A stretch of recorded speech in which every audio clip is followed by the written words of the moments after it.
Okay, I'm doing a double espresso with Guatemala, India, and Ethiopia. Okay. It's a blend. Of 3 coffees? Yes, of 3 coffees and 3 continents. Okay. And you roast the coffee by yourself? Yes, I do. I'm roasting it.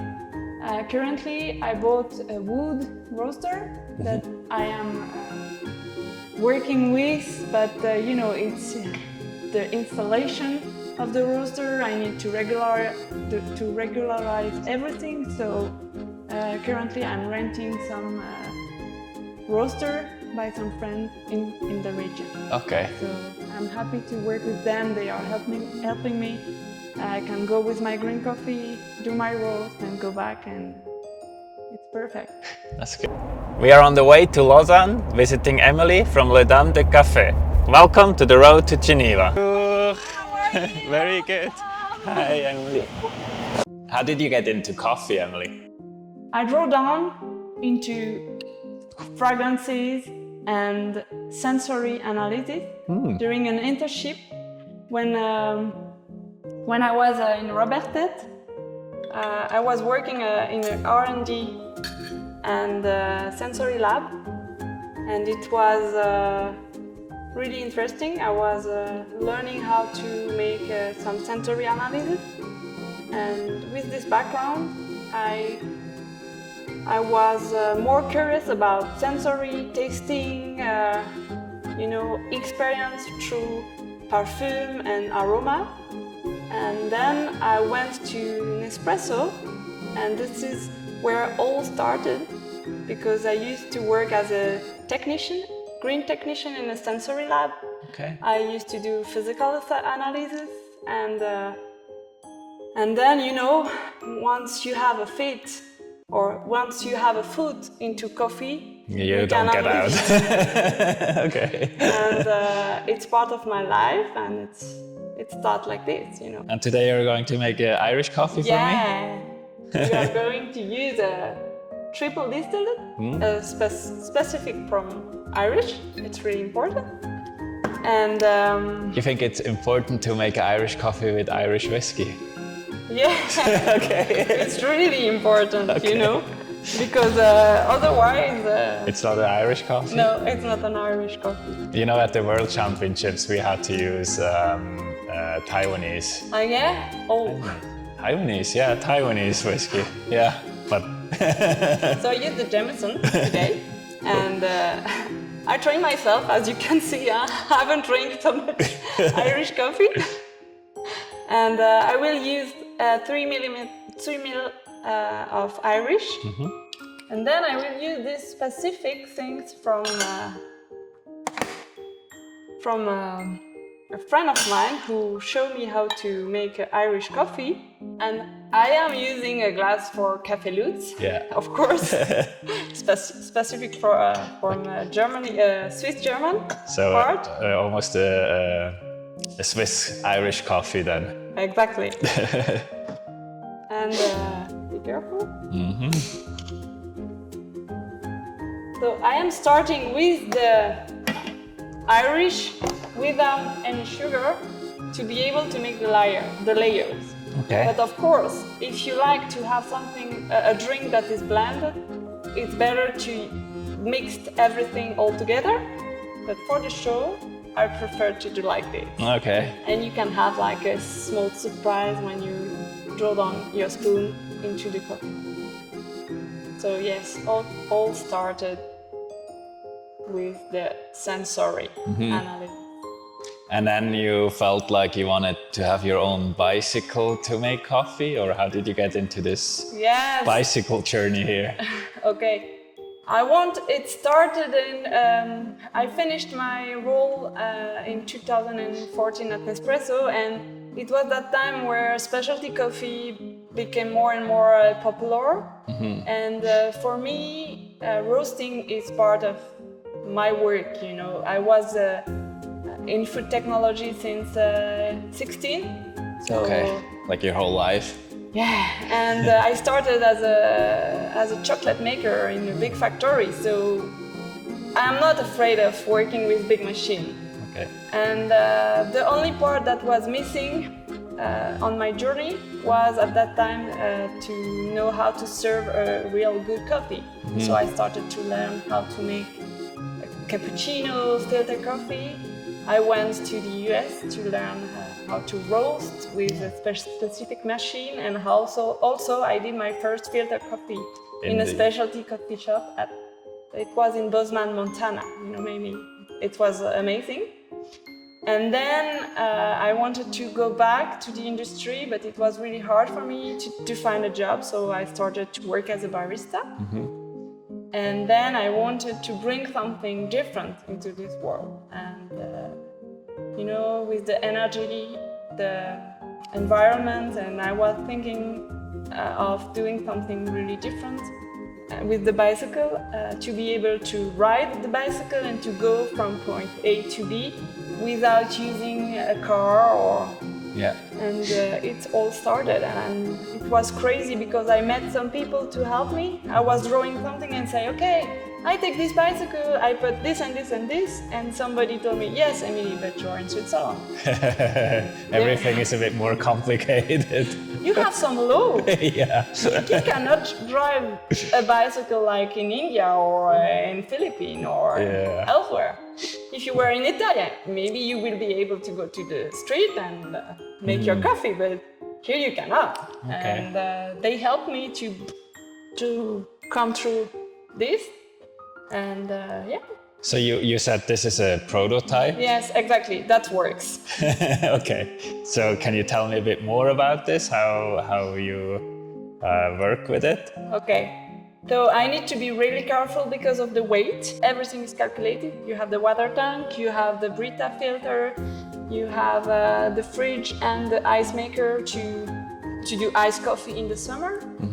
It was also really important that I was able to rinse the pitcher after making a cappuccino, because you know it's hard when you don't have a clean things. It's really important for me to work as cleaner as possible. And I am really confronted to the wind, to the weather, yes. And it's also something really, challenging sometimes. And how do you get the energy for this bike? Okay, I have a battery that can supply all the machine. And also, I will install a panel solar. It should have been done since last year, but as it's also a prototype, everything takes a little bit longer. Exactly. And that solar panel will have enough electricity to power your coffee machine? Yes. Okay. Because I am using the best I found regarding energy saving, and it's from Victoria Arduino. So the coffee machine already is very energy efficient? Exactly. This was one of the first in the market that was, I think now it's okay. That was the first coffee machine, and also regarding the weight, it was fitting all my needs. Okay. And this is the reason why I took this. You can also manage your machine with the application that is really nice. You can see the pressure, the steam pressure. Yes, everything is manageable through the application, and I appreciate really this machine. Of course, you know, you can also have a Marzocco, but in terms of space, weight, it was something. I only have one head, and I really need to be quick and fast with the customer. And this machine can rinse the doughs after making the coffee, you know, automatically. Yeah. And it's really nice. Yeah, so you don't have to think about this then. Yeah. I'm using a key bag. Did you ever think about competing in coffee?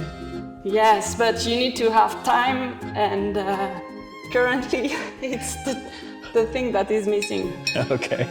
But one day I used to do cup testing. Oh. This was one of my favorite competitions, and I would like to do a a filter competition also, like brewing competition. I am happy that you are here in Romondi. When I saw your pot, I was like, you need to come. You need to come. Nice you sent me a message to come by at your place.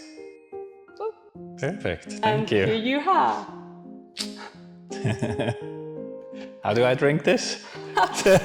You can use the spoon. Okay. Of course. Let me get a bit of the cream.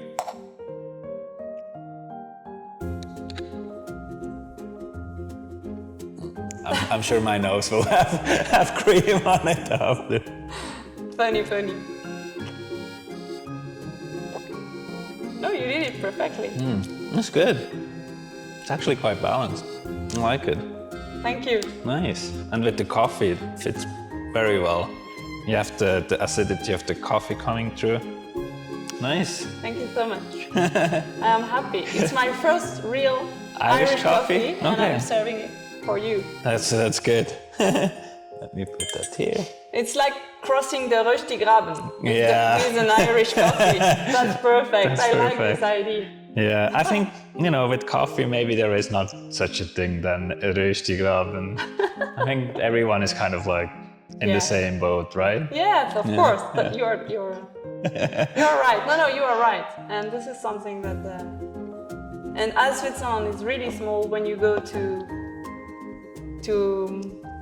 a place like a World of Coffee, or you will always meet some Swiss German Belgian person or Romandy person, and it's easy to connect. And this is something that makes me happy. Are you going to be at the World of Coffee? Yes, with my bicycle. Yeah.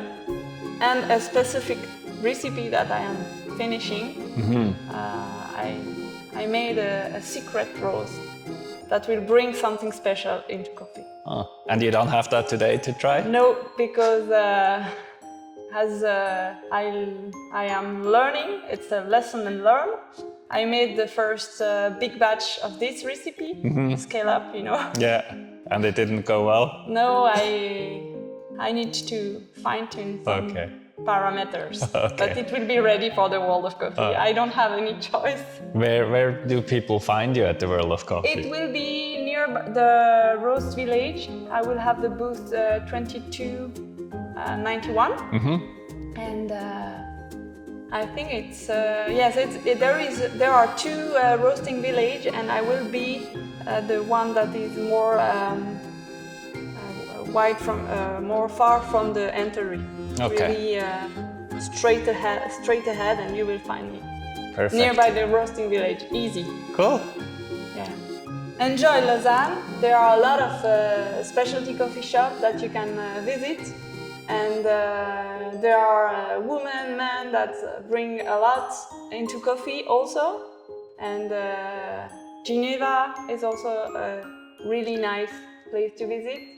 And of course, enjoy every cup of coffee you drink, even the bad coffee. What I cannot tell you could be that one day I was frustrating because I was not able to taste specialty coffee and to know about really good coffee and bad coffees. And I started to drink each coffee I could find on the street to be able to have a library, I can say, and the memory of things. So it started with that in 2015 maybe. Okay. Do you have a place where you have your favorite coffee that's still in your mind? For me, it's in Bozeman, Montana. Okay. This is Tree Line Coffee Shop, and your filter coffee that you did there? Yeah, the filter coffee, the people, the barista, the atmosphere. Okay. It's the most important thing. Nice. It is the strongest things you can have in coffee shop, because it's, as you mentioned, a family, and you will be always welcome when you enter, or you are alone, you go to the coffee shop and you are not alone anymore. Cool. And it's something really nice. And do you have a coffee shop that you would recommend to us when we go to Lausanne, that we have to visit? Bel Air Coffee. All right. And Sapas Crème is two places. These are the two places I can recommend. We have to visit? Yes, you have. Okay. Especially Bel Air Café, because he has a specific things to present various coffee from the world, and you can access as a non-connoisseur or also as a connoisseur a wide range of roasters.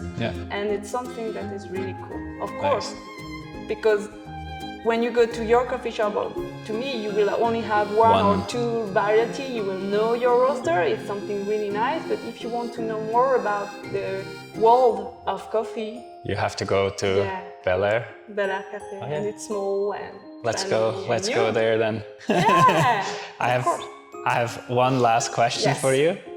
Is it coffee or cocktails? Difficult to choose, really. Yeah. Morning coffee and night cocktail. Okay, and now we have behind the bar at 9 o'clock in the morning an Irish coffee. All right. Being behind the bar. Yeah. It's amazing. Cool. Thank you so much. Thank you to you for coming.